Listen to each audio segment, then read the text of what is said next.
debo abandonar el cuerpo. ¿Qué forma más preciosa de poder expresar cómo vamos a morir?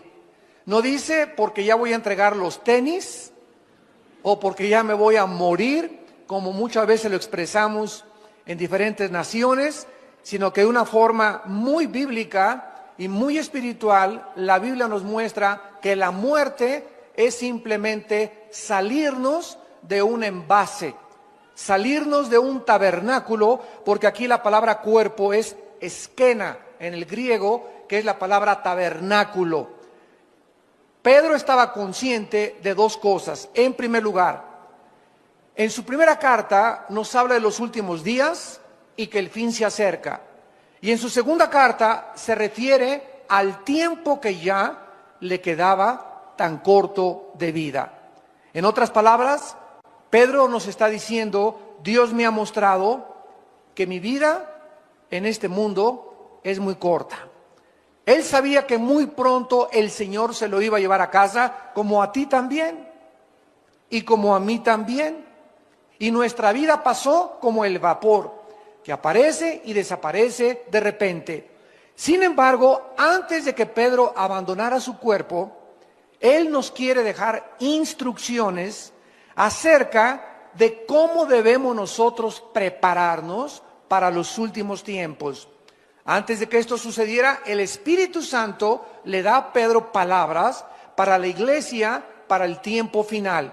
Así pues, en la segunda carta leemos las últimas palabras de un pastor que tal vez estaba agonizando o que ya muy pronto iba a abandonar su cuerpo e iba a dejar a sus ovejas a cargo de otros pastores.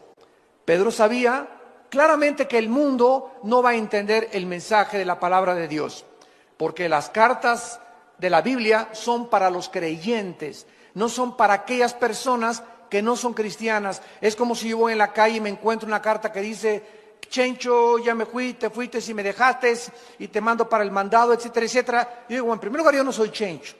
En segundo lugar, yo no le entiendo esa carta. Y en segundo lugar, alguien la dejó. Esta carta no es para mí.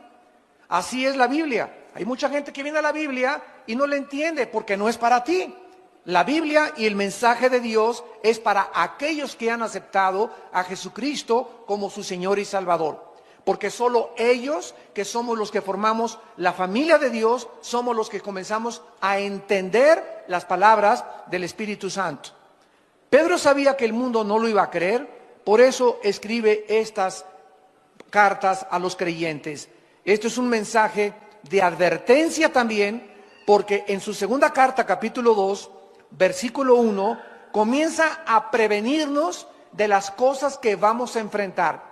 Hubo también falsos profetas, escribe Pedro, entre el pueblo, como habrá entre ustedes falsos maestros, que introducirán encubiertamente herejías destructoras. Pedro nos advierte, no se espanten, no se alarmen de la cantidad de falsos predicadores, de falsos maestros, de falsas profecías que dicen que hablan en el nombre del Señor y que ustedes las van a escuchar. Porque así sucedió en el Antiguo Testamento. Y aún negarán, dice, al Señor que los rescató, atrayendo sobre sí mismos destrucción repentina. Y muchos seguirán sus disoluciones, por causa de los cuales el camino de la verdad será blasfemado. O sea, va a haber también muchas conductas, falta de integridad, falta de honestidad, por las cuales muchos cristianos, por la forma como viven sus familias, se van a burlar del cristianismo. Y dice el versículo 3, y por avaricia van a hacer mercadería de ustedes con palabras fingidas. Sobre los tales, ya de largo tiempo la condenación no se tarda y su perdición no se duerme. Dice Pedro que habrá falsos maestros, falsos profetas, que habrá personas que vayan a escandalizar a la gente y que además va a convertir el evangelio en un mercado. En otras palabras, van a comenzar a cobrar por escuchar el evangelio. Los predicadores van a comenzar a cobrar los músicos van a comenzar a cobrar, y como yo he viajado ahorita casi por todo Estados Unidos diciéndoles a los líderes, si ustedes tienen a una banda de músicos o a un predicador que les fija un precio, no lo vuelvan jamás a invitar, porque son mercenarios del Evangelio de Jesucristo. No podemos nosotros más que presentar gratuitamente el Evangelio de la gracia de Dios. Pero ahora ya vemos en la televisión que te mandan sobres. Hace poco hay un predicador la semana pasada, no lo van a creer, pero esto fue lo que dijo. Tenemos un déficit de $3 millones en nuestra organización. Necesito que ahorita saquen un sobre y le pongan atrás del sobre, pongan su ofrenda y pónganle atrás del sobre deuda cancelada. Porque en el momento en que ustedes me entreguen su sobre, otra persona y yo vamos a orar por este sobre para que todas tus deudas sean canceladas. Y además vamos a orar para que Dios te abra los tesoros escondidos. Yo estaba con mi esposa, lo vimos hace 4 días en la televisión en Estados Unidos, y yo le decía a mi esposa, ¿cómo es posible que nadie se levante y les diga, cómo es posible que le puedan creer ese falso profeta? ¿Cómo es posible que le puedan prometer a una persona que si tú das, todas tus deudas van a ser canceladas?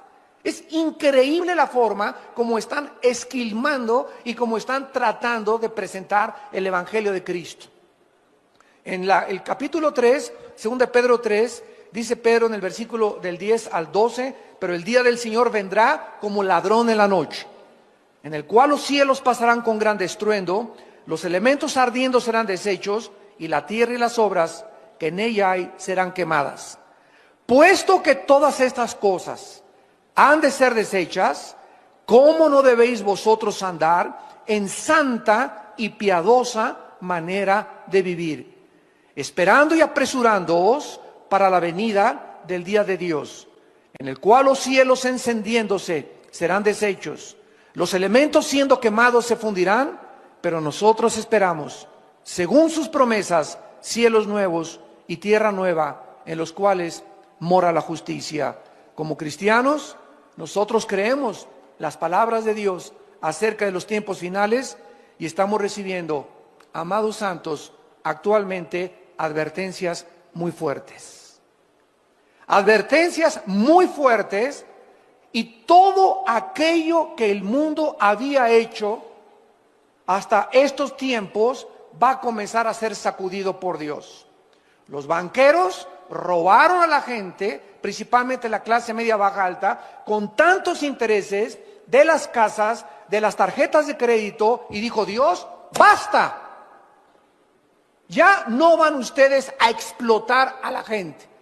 Lean ustedes Santiago 5, ya dice claramente, el jornal de los obreros ha llegado a Jehová de los ejércitos, porque los han explotado y se han aprovechado. Un grupo muy pequeño en el mundo, un monopolio que se hicieron de multimillonarios para explotar a todos los demás, hasta que llegaron a la misma quiebra. Y estaba tan interconectadas las naciones en el mundo con los Estados Unidos de Norteamérica, que cuando cayó Estados Unidos, está cayendo la economía mundial.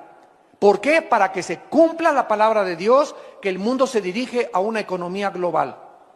Muy pronto, escúchenme ustedes, no lo digo yo, lo dice la Biblia, vamos a tener una moneda tal vez internacional, y los primeros pasos van a ser que no va a ser el peso, ni el dólar canadiense. Se va a unir Canadá, Estados Unidos y México con una sola moneda.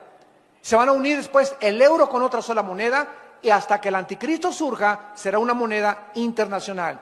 Y después viene la marca de la bestia, donde nadie podrá comprar ni vender sin tener el número 666. El mundo se dirige con una velocidad vertiginosa y acelerada a los tiempos finales. Y Dios está sacudiendo lo que más le duele a la gente, el dios del oro y la diosa del sexo. Son los dos dioses ante los cuales el mundo se ha inclinado actualmente. Han adorado al oro, han adorado al dinero, y Dios nos ha dicho a nosotros, ustedes no se afanen por vuestra vida. ¿Qué han de comer? ¿Qué han de beber? ¿Dónde han de dormir? Búsquenme, para que no se llenen sus corazones de glotonería y de los afanes de esta vida, y el día los sorprenda como ladrón. ¿Cómo debemos entonces prepararnos para estos tiempos que estamos viviendo? Es normal pensar, es lógico cómo vamos a sobrevivir. los tiempos amenazadores que estamos enfrentando.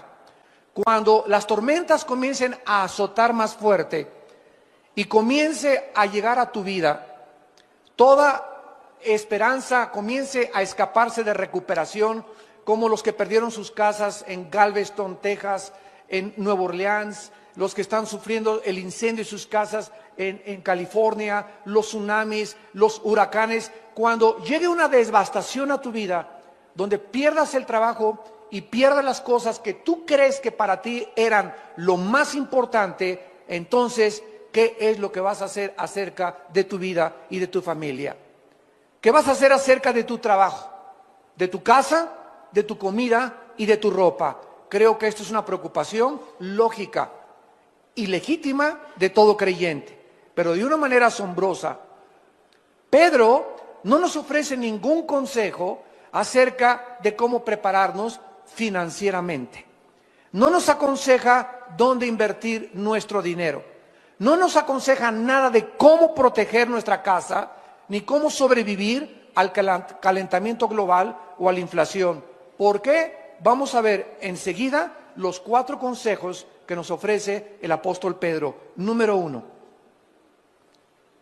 La primera cosa que debemos hacer para prepararnos para los tiempos que estamos viviendo es confiar en la fidelidad de Dios. Número 1. Pedro ya había experimentado la pobreza, ya había experimentado la fidelidad de Dios. Cuando seguían a Jesucristo, Cristo les enseñó a que no se preocuparan dónde iban a dormir al otro día, si iban a traer tortas, si iban a traer sándwiches, si iban a tener comida, porque ellos donde les agarraba la noche, ahí dormían. Y donde en la noche les sorprendiera, ahí ponían un cartón, un petate o sobre el pasto, y ahí comenzaron a aprender a despertarse todos los días y a seguir a ese hombre que dijo Jesús: hoy no les va a faltar donde dormir, hoy no te va a faltar el techo, hoy no te va a faltar la comida. Vean ustedes, por ejemplo, en Mateo capítulo 8, versículo 20, que dice la Biblia, Mateo 8:20, Jesús les dijo a los discípulos: las zorras tienen guaridas y las aves de los cielos tienen nidos, mas el Hijo del Hombre no tiene dónde recostar la cabeza. En Mateo capítulo 14, versículo 15 al 21, Mateo 14, del 15 al 21, les dice Jesús: cuando anochecía se acercaron los discípulos y le dijeron a Jesús: el lugar es desierto, la hora ya pasada. Despide a la multitud para que se vayan por las aldeas y compren de comer. Jesús les dijo: no tienen necesidad de irse, denles ustedes de comer. Aquí se enfrentan con una situación donde había cerca de 5,000 personas. Y ya no tenían leche para los niños, ya no había comida en la noche, y los discípulos comenzaron a afanarse y a preocuparse. No tengo para mañana, no tengo para hoy en la noche para comer. Y Cristo les dice: denles ustedes. Y en ese momento se voltean los discípulos, ¿verdad? Y le han de haber dicho: Señor, no trajimos sándwiches. No hay ni un McDonald's abierto a estas horas. No hay nada absolutamente que podamos recurrir. Ellos dijeron: no hay más que 5 peces y 5 panes y 2 peces. Y Cristo dijo: lo poco que tú tienes, escucha este principio, lo poco que tengamos con la bendición de Dios se multiplica. Lo poco que tengamos, si tenemos la bendición de Dios, se nos va a multiplicar. Tráiganme lo poquito que tengan, dijo Jesucristo, y entonces mandó a la gente recostarse sobre la hierba, y tomando los 5 panes y los 2 peces, levantando los ojos al cielo, los bendijo y partió. Y dio los panes a los discípulos y los discípulos a la multitud. Esta es la razón por la cual antes de cada alimento, antes de desayunar, antes de comer y antes de cenar, bendice los alimentos en el nombre de Jesús y denle gracias a Dios de los frijolitos refritos, de los totopitos que tienes y tal vez el vaso de leche que tienes, porque si tú reconoces en lo poco, Padre, gracias porque pudimos desayunar por lo menos esta mañana, pudimos cenar, mis hijos, no tenemos muchas cosas, pero tuvimos para comer. Cuando Dios ve ese corazón agradecido, que lo alabamos y lo bendecimos por lo poco que tenemos, entonces Dios bendice y nos multiplica lo que no tenemos. Pero si nosotros ya comemos como si nos lo mereciéramos, en el nombre de Jesús te pido tus alimentos, guárdalos en el hueco de tu mano, dales a los que no lo tienen, amén. Cómprate una cotorra de África, o un perico, o una grabadora, y comienza a hacer que ese perico, esa grabadora, ore en lugar de ti, porque muchas oraciones de muchos de ustedes caen en la mecánica, comienzan a ser autómatas de Dios, robots de Dios. Ya la oración que dan no es del corazón, ya nomás sacas tu estampita y te echas la presinada también.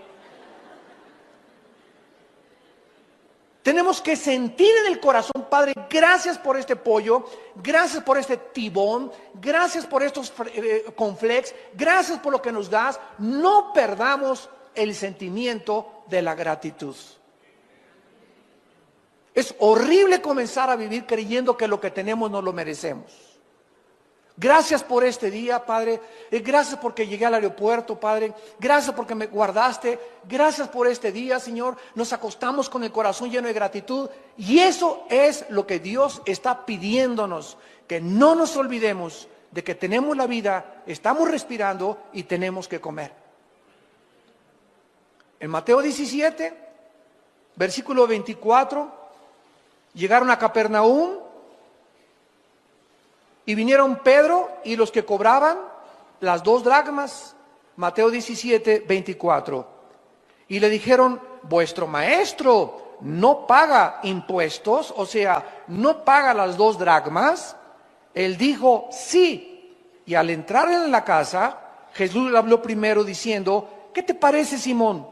Los reyes de la tierra, ¿de quiénes cobran los tributos o los impuestos? ¿De sus hijos o de los extraños? Pedro le respondió, de los extraños. Jesús le dijo, luego los hijos están exentos. Sin embargo, para no ofenderles, ve al mar, echa el anzuelo y el primer pez que saques, tómalo. Y al abrirle la boca, hallarás un estatero, que es una moneda que correspondía a 4 dracmas. Un estatero, tómalo y dáselo por mí y por ti.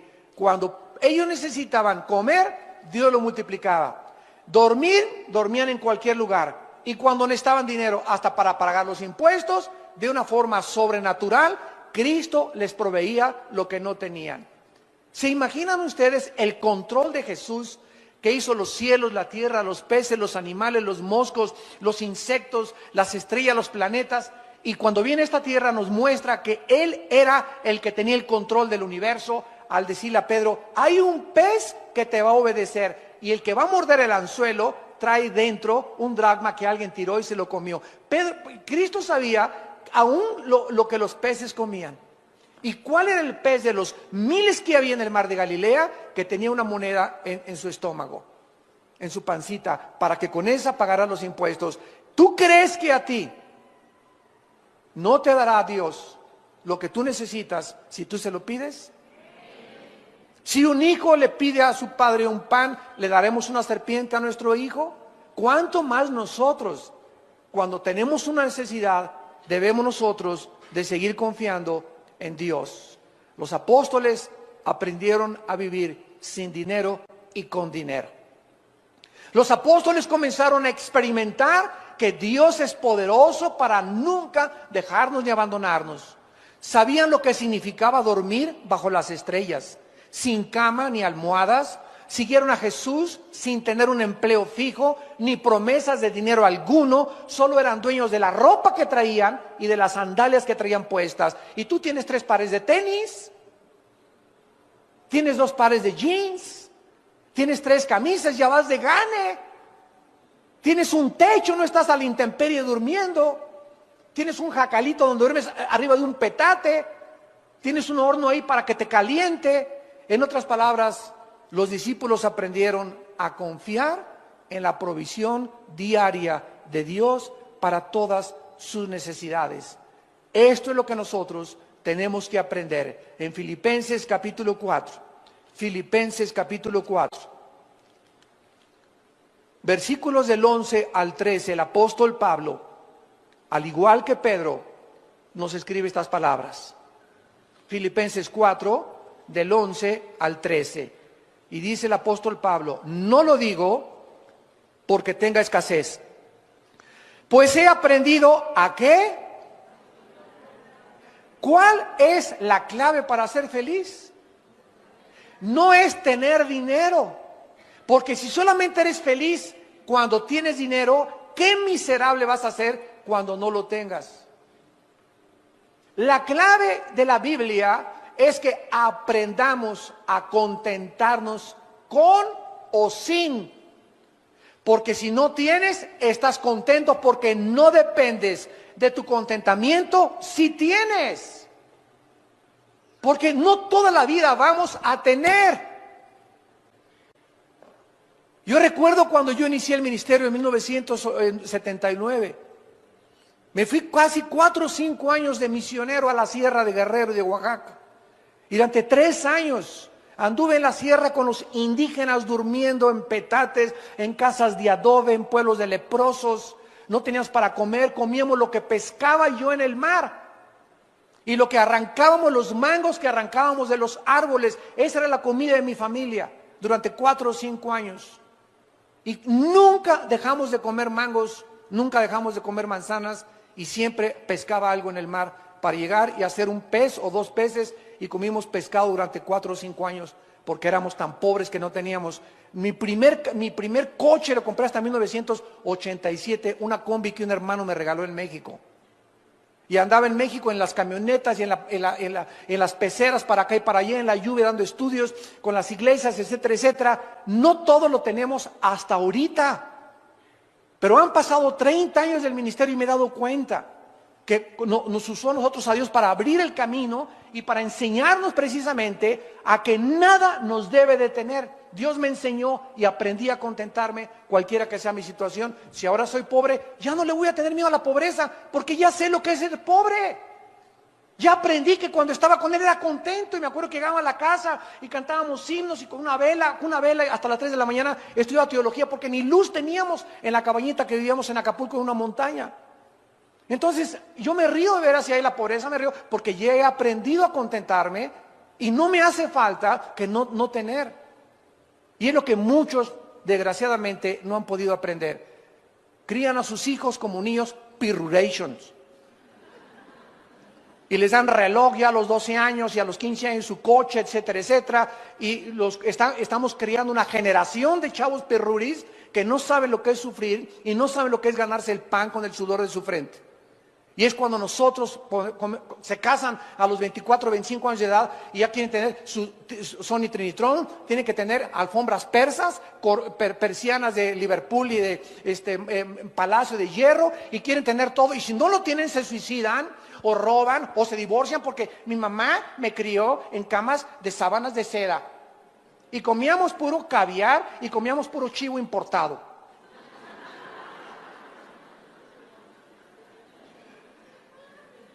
No lo digo porque tenga escasez, dice Pablo, he aprendido a contentarme cualquiera que sea mi situación. Y por eso muchos de ustedes han perdido el trabajo o han perdido lo que tienen, porque Dios les quiere enseñar. Dios no te ha abandonado. Dios quiere enseñarte que en esa pobreza que estás y en esa pérdida de trabajo, Él sigue siendo Dios.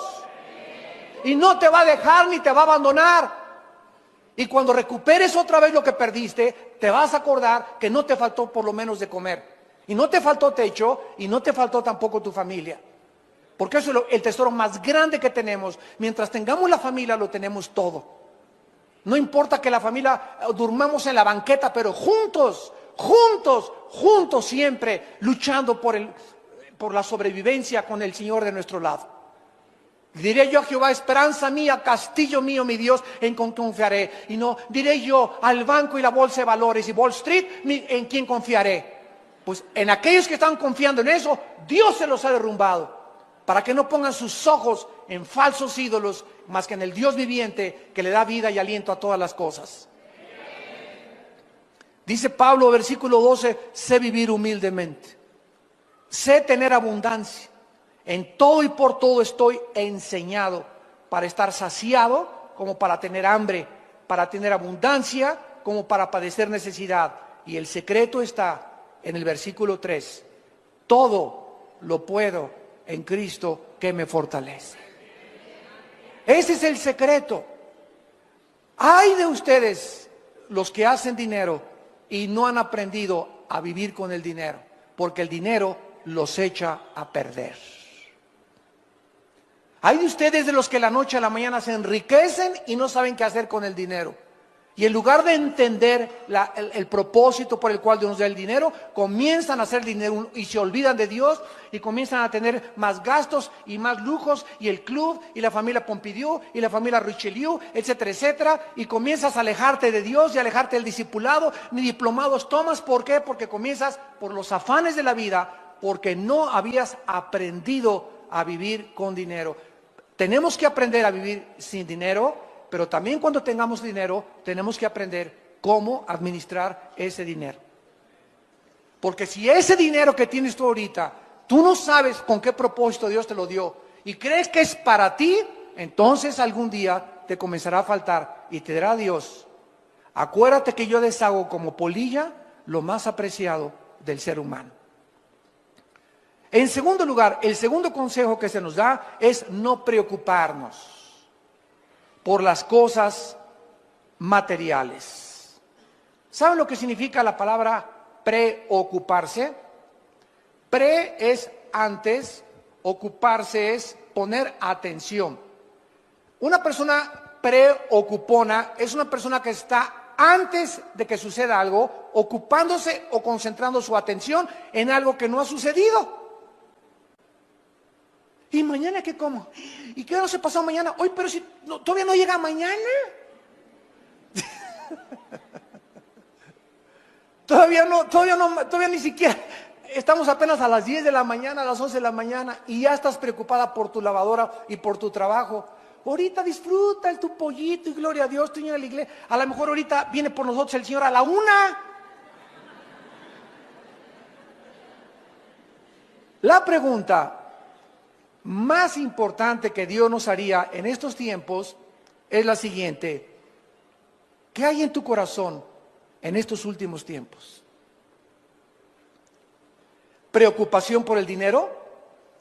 ¿Por tus inversiones? ¿Por la caída de la bolsa de valores? ¿Por tu salud? ¿Por tu futuro? ¿Por tu familia?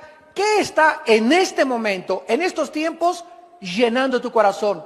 ¿Qué es lo que más te preocupa en estos tiempos? ¿En qué te estás convirtiendo, dice Dios en esta tarde? Y a ustedes que nos ven por la televisión, ¿en qué te estás convirtiendo mientras más rápido nos acercamos a los tiempos finales?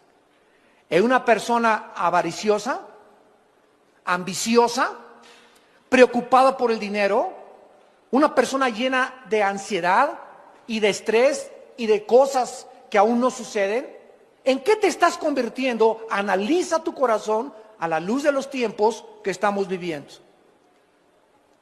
El rey Salomón escribió en Proverbios capítulo 18, versículo 11. Proverbios 18, 11. Las riquezas del rico son su ciudad fortificada y como un muro alto en su imaginación. O sea, los ricos piensan así, dice Dios.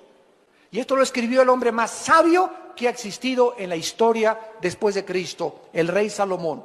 Los ricos así piensan: mientras yo tenga 1 millón o 2 millones de dólares, mientras yo tenga 1 o 2 propiedades, mientras sea dueño de una casa, mientras tenga mis inversiones, estoy tranquilo. Y dice Dios, es la obra de tu imaginación nada más. Porque de la noche a la mañana, cualquier persona como lo estamos viendo en nuestros tiempos, se quedan en la bancarrota. Ahorita hay más de 600 suicidios en Estados Unidos, hasta la semana pasada que yo me vine, de ricos que se están quitando la vida por la caída de la bolsa de valores. Y de personas que habían invertido todo o la mitad de su capital en la bolsa de valores y no tienen absolutamente 1% de probabilidades de recuperación o de repunte. Por la deuda de los más de 3 trillones de dólares que tiene el gobierno federal americano. Se quitan la vida. ¿Por qué? Porque aprendieron a vivir confiados mientras tenían, y cuando no tenían, no tienen propósito ni razón para seguir viviendo. En Proverbios capítulo 23, el rey Salomón continúa dándonos consejos y dice el versículo 4 y 5. Proverbios 23, del 4 al 5. No te afanes por hacerte rico. Sé prudente y desiste. ¿Has de poner tus ojos en las riquezas siendo ningunas? Porque se harán como alas de águila y volarán al cielo en septiembre del 2008. Ese es primera de Armando 2.1. Esto fue escrito hace 3000 años. Y ante nuestros ojos estamos viendo de qué manera Dios está quitando y derrumbando el becerro de oro.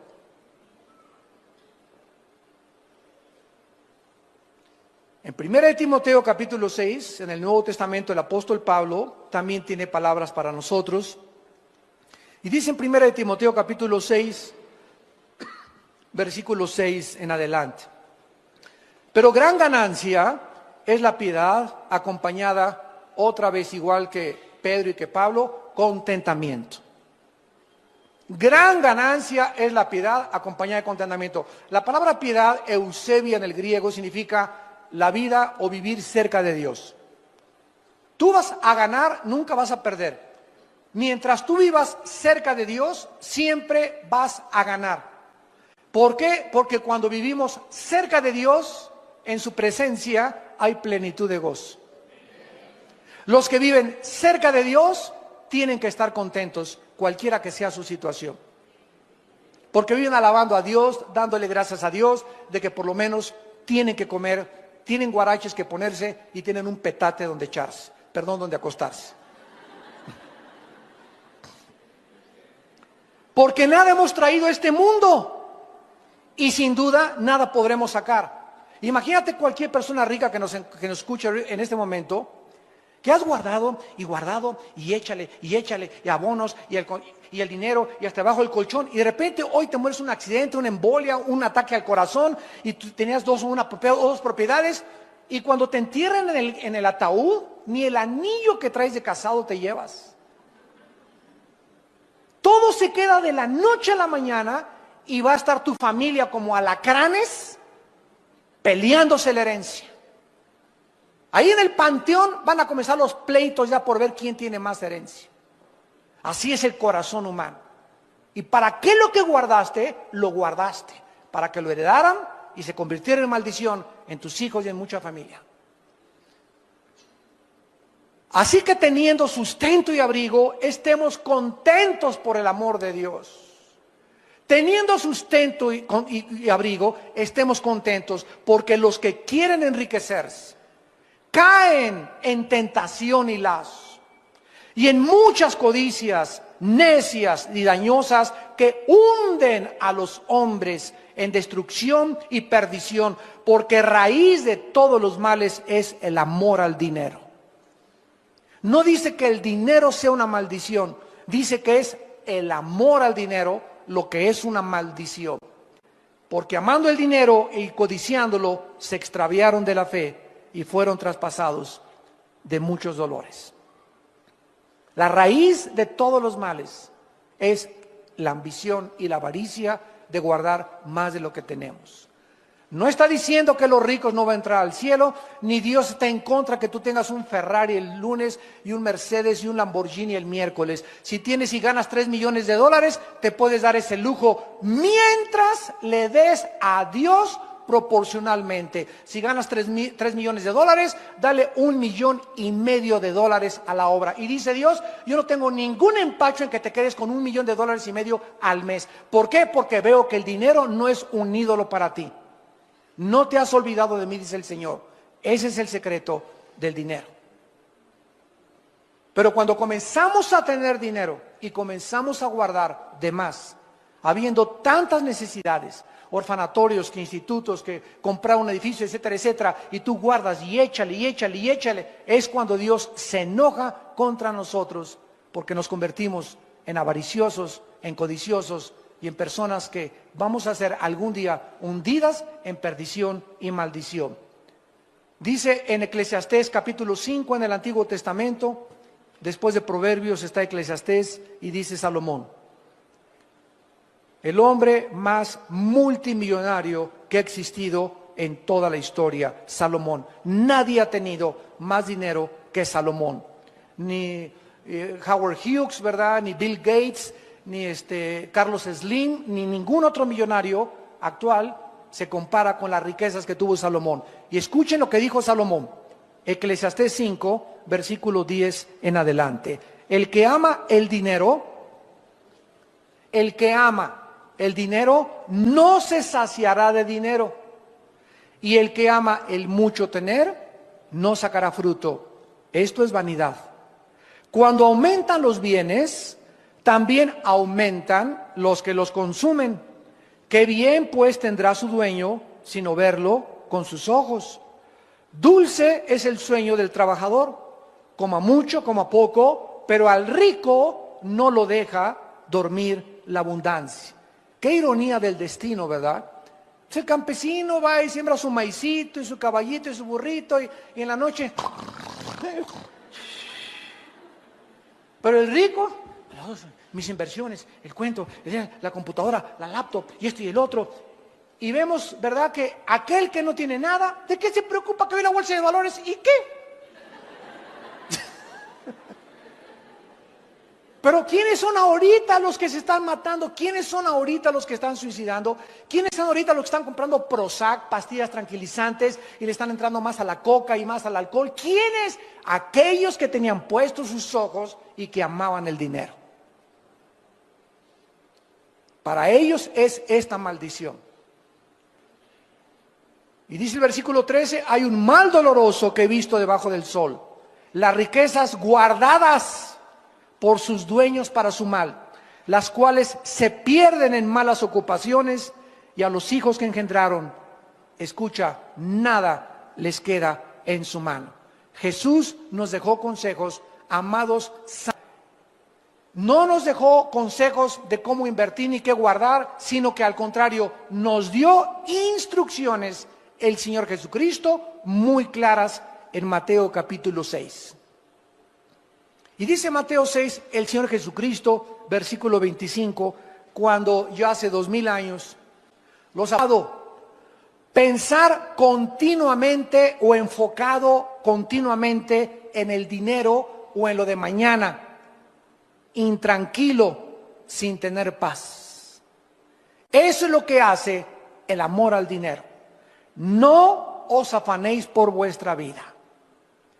¿Qué han de comer? ¿Qué han de beber? Ni por su cuerpo, ¿qué han de vestir?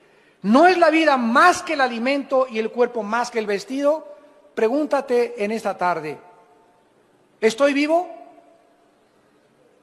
Ahora, si estás vivo y yo estoy vivo, ¿a quién le debemos el aliento y la respiración? A Dios. O sea, Dios está consciente que estás vivo. Y si Dios está consciente que estás vivo, entonces, ¿no crees que también está consciente del zarape que traes? ¿De los guaraches que traes? ¿De la casa donde vives? ¿De si tienes o no tienes para comer? Entonces, si Dios nos sigue dando la vida y amanecimos hoy, ¿por qué nos preocupamos en las cosas secundarias cuando lo más importante es vivir? Este es el mensaje de Cristo a nuestra conciencia. Miren las aves de los cielos, versículo 20, que no siembran, ni ciegan, ni recojan en graneros. Salte mañana en la mañana, dice Cristo, y asómate a ver los pajaritos. Ninguno de ellos tiene cuenta en Bancomer. Nunca encontrarás a los pajaritos haciendo un hoyo. Vamos por las lombricitas y vamos a guardar lombricitas aquí, a amontonar 5 o 6 lombricitas en la noche y me voy a mi nido con mi pajarita, con mi esposita y con mis pajaritos y ahí tenemos lombricitas por si mañana amanece y no tenemos lombricitas para mañana.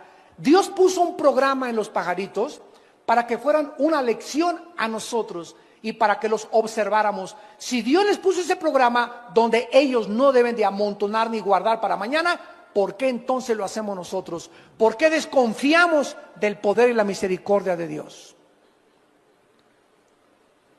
Y vuestro Padre Celestial alimenta a las aves, ¿no valen ustedes más que ellas? Un pajarito, ¿cuánto cuesta? 3 pesos. Hasta peso te los venden en el mercado a veces. ¿Y cuánto vales tú que Jesucristo, su Hijo, dio su vida en una cruz por nuestros pecados? ¿Y te estás preocupando por mañana? ¿Qué enojado está Dios contigo? Qué triste y qué desgarrado tiene su corazón Dios. Porque sin fe es imposible agradar a Dios. Si no la fe es confiar. Si no confiamos en Dios y no está Dios viendo que estamos confiando en Él, no lo estamos agradando. Puedes aplaudir, tocar el pandero, gritar, hacer 1000 cosas, levantar iglesias, predicar el evangelio, pero la única forma y la más importante forma en la que Dios está contando con nosotros, contento, es que vivamos confiando en su provisión diaria. ¿Y quién de ustedes, dice el versículo 27, podrá añadir a su estatura un codo? Tú naciste chaparrito con unos 55 de estatura, aunque te pongas tan corto no vas a crecer. Eso forma genéticamente ya parte del cuerpo humano. Por más que le hagas así, y le hagas así, y le hagas así, no vas a crecer. Y así, si tú dices, voy a tener 2 empleos ahora, para tener más dinero, y mi esposa la voy a meter a trabajar para que entre los dos gastemos el sustento cuando tienen niños chiquitos. Dios quiere que tu esposa se quede en su casa y los niños nada de guardería, que los cuide tu esposa, y si tú confías en Él, aunque tú te afanes, no vas a progresar más, porque aunque tú te afanes y ella se afane y les entre más dinero, no van a ser felices ni van a disfrutar lo que tienen. Si nosotros disfrutamos la vida, es con la bendición de Dios. La esposa que tiene hijos pequeños debe vivir en su casa y debe estar contenta en su casa de ser su ministerio, mientras el hombre va a buscar el pan y traer el sustento a su casa. Y Dios va a prosperar tu trabajo y te va a dar otras oportunidades de trabajo y te va a aumentar el sueldo de tu trabajo y te va a dar más bendiciones cuando Él vea que confías en Él. El mucho afán no va a ser que hagas más dinero ni que vivas más feliz. Busca a Dios y su reino y su justicia sobre todas las cosas. Y todas las demás cosas te serán añadidas. Versículo 29, versículo 30. Y si la hierba del campo que hoy es y mañana se echa en el horno, Dios la viste así, ¿no hará mucho más a vosotros, hombres de poca fe? Si vemos el colorido de una flor, el colorido de una mariposa, el colorido de los campos y de las puestas de sol, ningún pintor, ni Leonardo da Vinci, ni Miguel Ángel, ni nadie ha podido imitar los colores tan preciosos que tienen las plantas y las flores. ¿Y tú te preocupas por tu vestido de china poblana?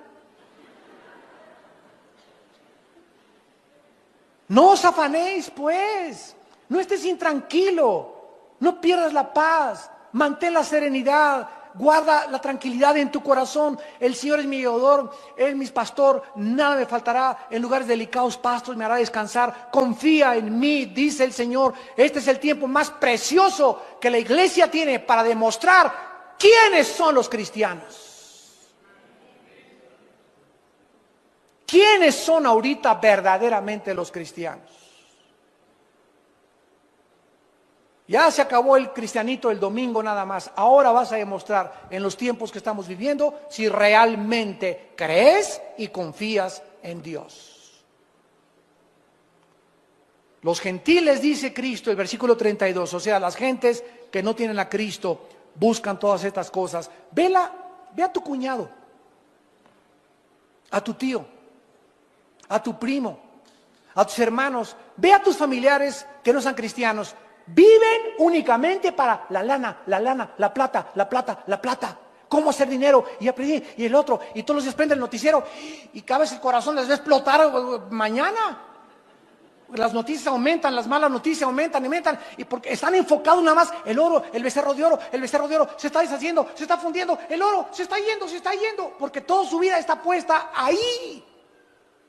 Los gentiles buscan todas estas cosas, el corazón del mundo está en eso, porque ellos creen que eso es lo que vale en la vida. Pero vuestro Padre Celestial sabe que tú tienes necesidad de estas cosas. Busca primeramente mi reino y mi justicia, y todas las demás cosas te serán añadidas. Y finalmente, regresamos a 1 de Pedro 4, se nos da el cuarto consejo: prepararnos espiritualmente.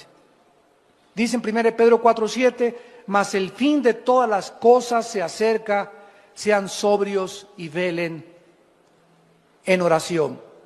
Si tú ya sabes ahora hasta este momento que no te va a faltar, Dios va a proveer milagrosamente en tu casa, como lo hizo con una viuda que se llamaba de Sarepta y su profeta Elías. Dios le dice una vez a Elías: quiero que vayas a un pueblito, y al entrar al pueblito va a estar una señora que es viuda recogiendo leña. Y quiero que cuando llegues a ese pueblito le digas a esta viuda que te lleve a tu casa y que te dé de comer. ¿Por qué no le dijo Cristo: quiero que llegues al Holiday Inn? O te voy a mandar con una familia que tienen cornflakes, que tienen avena, que tienen bastante para desayunar, tienen hasta chorizo de Toluca para que te hagan de desayunar. ¿Por qué Dios manda a su profeta con la mujer más pobre de todo el pueblo? Parecería a primera vista falta de misericordia, ¿no es verdad? Caray, aún lo que no tiene se le va a ir a quitar a esa pobre, ¿cómo lo manda con la que no tiene? Pues llega Elías y la viuda le dice: sí, con mucho gusto, tengo nada más en mi casa, ni cornflakes ni avena, tengo nada más un poquitito de aceite y un poquitito de harina para hacer y freír una sola pieza de pan o un hot cake. Y la viuda hace entre ella y su hijo. Y cuando Dios ve y Elías ve que ella hace eso de compartir aún lo que no tenía, entonces el profeta, guiado por el Espíritu de Dios, le dice a la viuda: nunca de aquí en adelante te faltará el aceite y la harina en tu casa. Cuando Dios ve que en lo que no tenemos somos fieles, nos dará lo mucho. Porque hay mucha gente ahorita, pobres avariciosos, así como hay ricos avaros, hay pobres avariciosos. Ay, hermano, ¿cómo quiere usted que diezme si no me alcanza? Precisamente porque los 5 pesos que gana por lavar cada pieza de ropa, señora, como una lavandera hace muchos años que enfrenté en la iglesia, que llegó a la iglesia y me dijeron unos hermanos: hoy anda una señora pidiendo dinero en la iglesia. Y me acerqué y le pregunté a la señora: oiga, señora, ¿por qué está pidiendo dinero aquí en la iglesia? Me dice que soy lavandera. Y le digo: ¿cuánto cobra por cada pieza de ropa? Esto fue como en el 84, 85. Y me dice: pues cobro 5 pesos. Y le dije: ¿y de esos 5 pesos le da usted 50 centavos de diezmo al Señor? Y me contestó: ay, hermano pastor, ¿cómo quiere que comparte 50 centavos si apenas con los 5 pesos me alcanza? Y le dije: ¿sabe una cosa? Como Don Teofilito ni le seguirá alcanzando, le dije. Oiga, pero ¿cómo quiere que diezme? Es que hasta los pobres siguen siendo pobres mientras más avaros sean. Pero si usted, aunque lo poquito que tiene, como la viuda, y le da al Señor y es fiel, aunque me vaya en camión, Señor, pero aquí está lo que te corresponde a ti, nunca te faltará, porque Dios le da la cosecha al que siembra. Lo que sembramos, recogemos. ¿Cuántos de ustedes están en la pobreza? ¿Cuántos de ustedes no tienen o no les alcanza porque son avaros? Y jamás le dan ni el diezmo al Señor, le dan limosna. Y ahorita es el tiempo de aprovechar, de sembrar en el reino de Dios. Por eso vives como vives, porque ¿cómo puedes esperar una cosecha cuando no has sembrado absolutamente ni un centavo en el reino de Dios? Pedro está repitiendo lo que Cristo dijo con otras palabras en Juan 14. Si creen en Dios, crean en mí, no se turbe su corazón. No estén intranquilos. No estén preocupados, no estén ansiosos. Voy a preparar un lugar para ustedes, para que donde yo voy, ustedes también estén. Si ustedes tienen mis mandamientos y los guardan, ese es el que me ama. Y el que me ama, yo lo amaré. Y mi Padre lo amará también. Y vendremos mi Padre y yo, y haremos morada en tu vida. No te dejaré ni te desampararé, estaré todos los días hasta el fin del mundo contigo. No veas al mundo, no veas el becerro de oro fundiéndose ni deshaciéndose, no veas las noticias, veme a mí. El creador y sustentador, el que extiende los cielos como una cortina y extiende la tierra y sus productos y da aliento a los que en ella moran y espíritu a los que por ella caminan. Él es el Dios al que estamos sirviendo. Y ahorita nos está probando, no estamos todavía en la tribulación. Imagínense cuando entre la tribulación, si ahorita los que dicen que son cristianos no están soportando esta prueba, ¿cuánto más de las cosas que sobrevendrán sobre este planeta? Es el tiempo, amados santos, de prepararnos espiritualmente en oración, velando, estando conscientes de los peligros que nos rodean y estar pasando más tiempo con Dios. Es triste que actualmente veamos a millones de cristianos que invirtieron en la bolsa de valores. Y esto no significa que Dios está en contra, no me vayan a malentender, de que invirtamos y tengamos ahorros. Dios no está en contra de que tengas ahorros, pero no que pongas tus ahorros en inversiones gigantescas como la bolsa de valores, con muchísimos más riesgos que los que tienes en el banco. Ahorita en Estados Unidos los que tienen una cuenta menores de $100,000, el banco les promete devolverle los $100,000. Si tienen más no se los promete. Así que están sacando todo el dinero que pueden de los bancos ahorita, ¿verdad? Entonces no está Dios en contra que tengas que tus 25,000, que tus 50, que tus 100,000 pesos ahorrados, o que ahorres 5 millones de pesos, mientras, escúchame, en la misma proporción le des al reino de Dios.